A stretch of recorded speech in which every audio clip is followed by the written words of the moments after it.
I was training in Hyderabad in a high performance training center where we trained for almost 8 hours for a span of 5 to 6 days a week. Due to the kind of a grueling schedule that I went through, there were days where my body gave up completely. There were days where my body would be completely sore and my shins would become as tight as a stone. In all of this was one person who pushed me, who motivated me to become better and to attend every session. He was a Gibraltar for me. Kushagra was his name. On days where I would be very tired, Kushagra would make a protein shake for me, take a scoop of protein from his bag, make a protein shake for me, and keep it next to my bed. On days where I felt sick, on days where I missed breakfast, Kushagra would rush to the medical, bring medicines, all of those which were required, and also keep a plate of breakfast ready for me. Ladies and gentlemen, Kushagra was deaf mute, which means he could neither hear nor speak. Irrespective of all of these things, he just did everything, not because I told him to, but because he wanted to see me excel. Kushagra was a member of the Indian national team and went on to represent India in the World Deaf Championships. And he was a silver medalist in the World Championships in the world.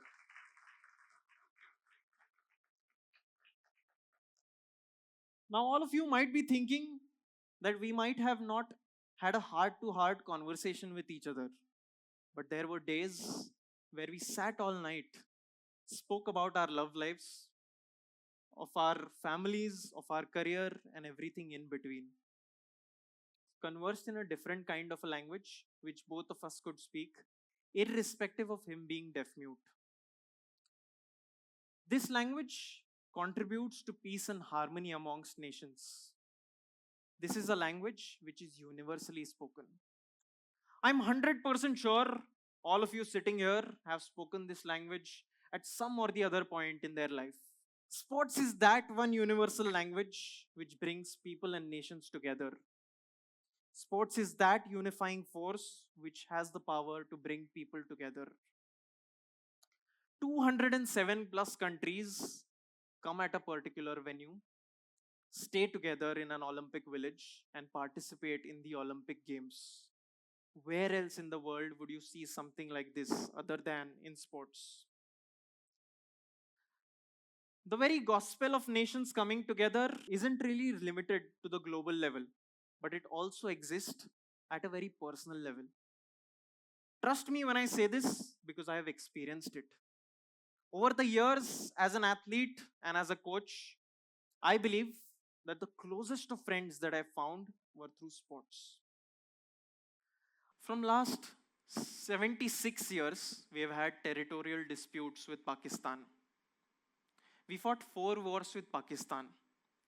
But when it comes to cricket, even today, we celebrate it like a festival.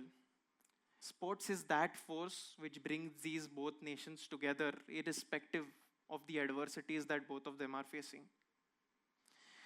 I represented India in 7 international tournaments, made it to my highest world ranking of 140 in the world, represented India at the World Tour Super Series, which was the highest level tournament that exists in badminton. Thanks to sports, I had an opportunity of traveling 9 countries, met amazing people, and made the best of the friends. And I realized that sports is merely not physical in nature, but it also has emotional and ethereal dimensions attached to it. I was 19 when I first traveled to Germany. I was invited to play a league there for a span of 4 months. On my arrival there, I was given a huge villa to stay in. 3 floors, 6 bedrooms, and 2 kitchens. Everything just for one Indian. On my very first day of training, I was introduced to everyone there. On the first day of training, I met a gentleman who had who was tall, had long hair, and was very strong. He asked me if I wanted to partner him for a doubles. I agreed. And I believe that it was one of the wisest decisions that I took that day. His name was Thorsten.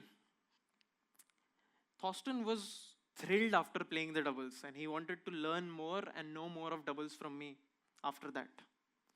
The very next day, he invited me for a jazz music concert.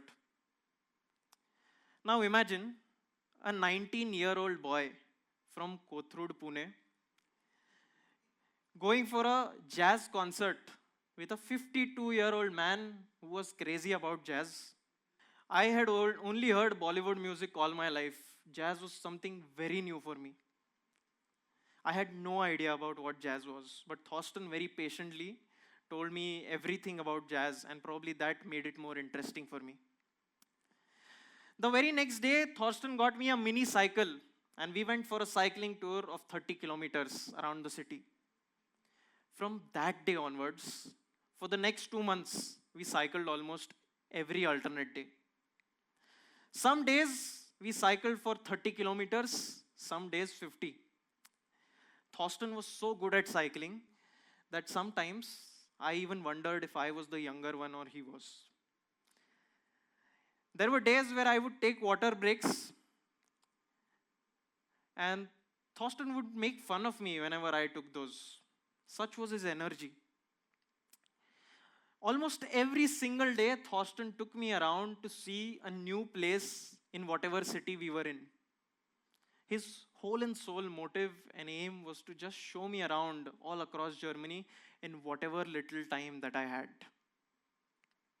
On days where I had my matches, Thorsten would take me for my matches, and followed by that, he would take me to any kind of locations which were there, which were the tourist places of that particular city. I too became a chef there, and I used to cook Indian food for him, which he loved. Today, you will be glad to know that Thorsten has become almost half a Punjabi, and he goes to Indian places wherever he finds Indian types of foods.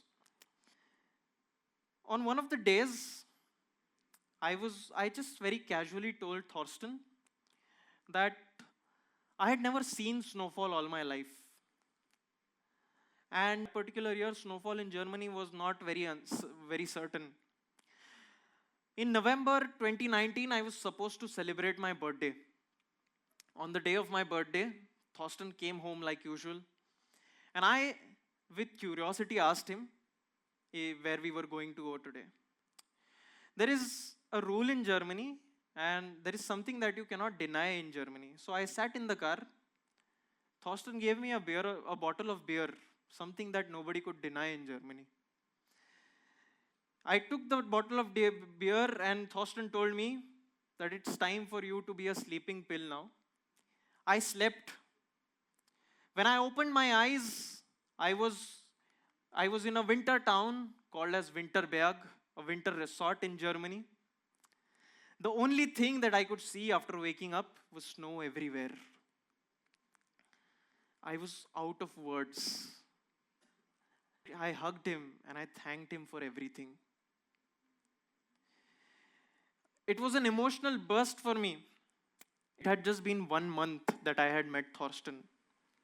But the kind of things that he did for me, just to make me feel special, made me realize that to have a strong bond with someone, you don't need to know them from their childhood. You don't need to speak the same native language. You don't need to be from the same country. Heck, you don't even need to have the same kind of taste in music. All you need is a common love for sports. On various occasions, I would want to split the money or whatever the costs that had happened between us, but Thorsten would always refused. He would plan and organize everything very selflessly. We had linguistic differences. We had differences in culture.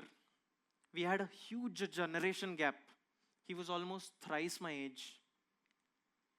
We had a lot of differences of opinions happening between each other.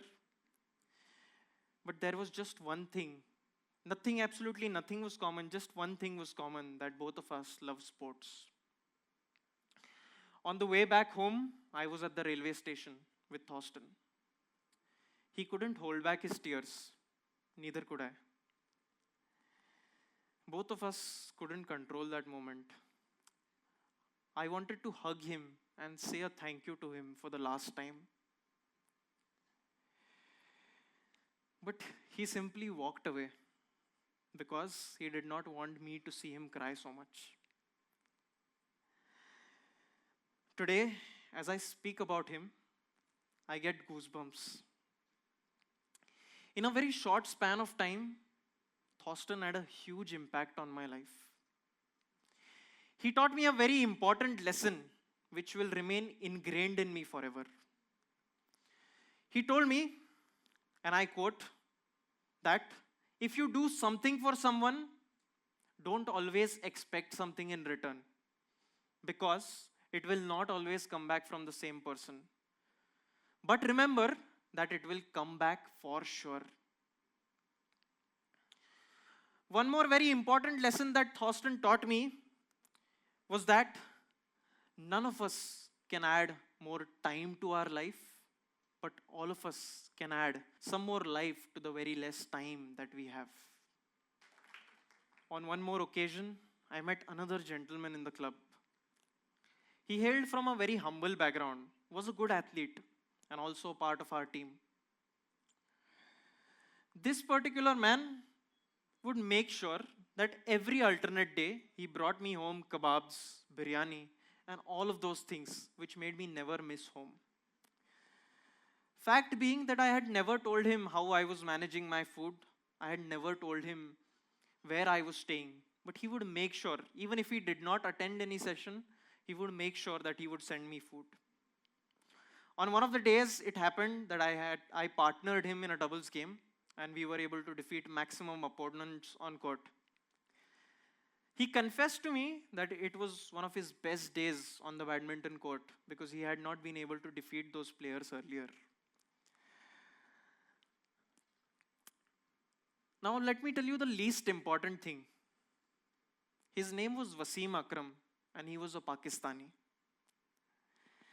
Wasim toured me across 2 countries. He drove for Uber. And everything that Wasim did for me was again very selflessly.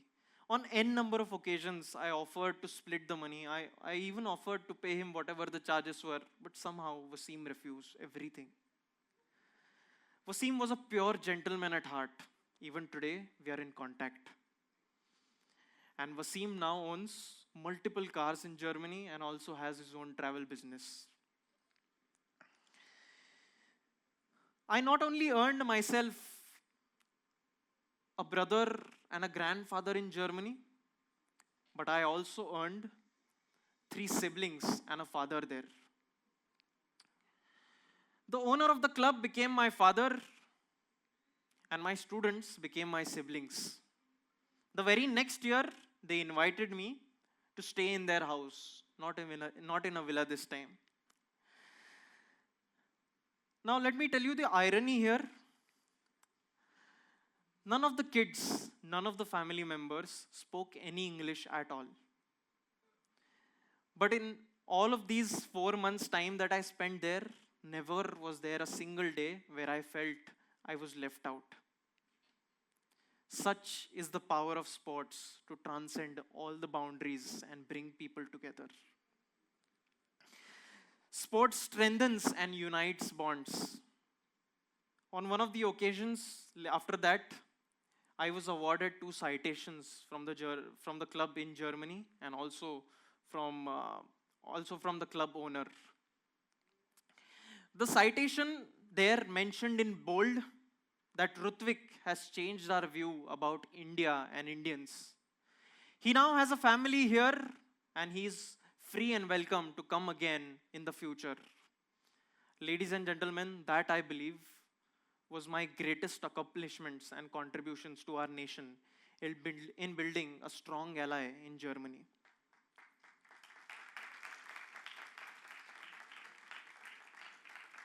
Imagine Imagine if all of us are able to do the same thing and build such great bonds all across the globe. What a pleasant place would the world be.